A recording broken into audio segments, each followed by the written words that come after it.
राज्यातील महापालिकांच्या मुंबई वगळून आगामी निवडणुकांसाठी आरक्षित जागांची संख्या निश्चित करणे आणि त्या जागांचे संबंधित प्रभागांमध्ये वाटप करण्याबाबतचा आदेश राज्य निवडणूक आयोगाने नुकताच काढला होता.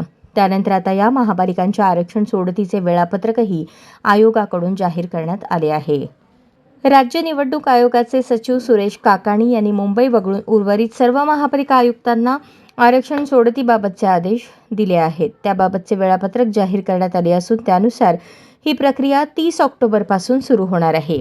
आरक्षित जागांची संख्या निश्चित करून त्यास राज्य निवडणूक आयोगाची मान्यता घेण्यासाठी प्रस्ताव सादर करण्याचा कालावधी 30 ऑक्टोबर ते 4 नोव्हेंबर हा असेल.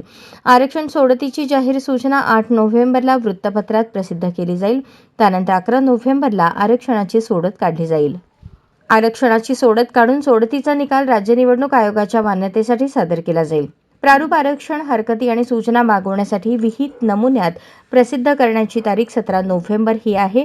हरकती व सूचना मागवण्याची अंतिम तारीख 24 नोव्हेंबर असेल. प्रारूप आरक्षणावर प्राप्त झालेल्या हरकती व सूचनांवर विचार करून संबंधित महानगरपालिका आयुक्त अंतिम आरक्षणाबाबत 25 नोव्हेंबर ते 1 डिसेंबर या कालावधीत निर्णय घेतील, तर आयोगाच्या मान्यतेनंतर 2 डिसेंबर रोजी अंतिम आरक्षण शासन राजपत्रात प्रसिद्ध केले जाईल, असे आयोगाच्या वेळापत्रकामध्ये नमूद करण्यात आले आहे.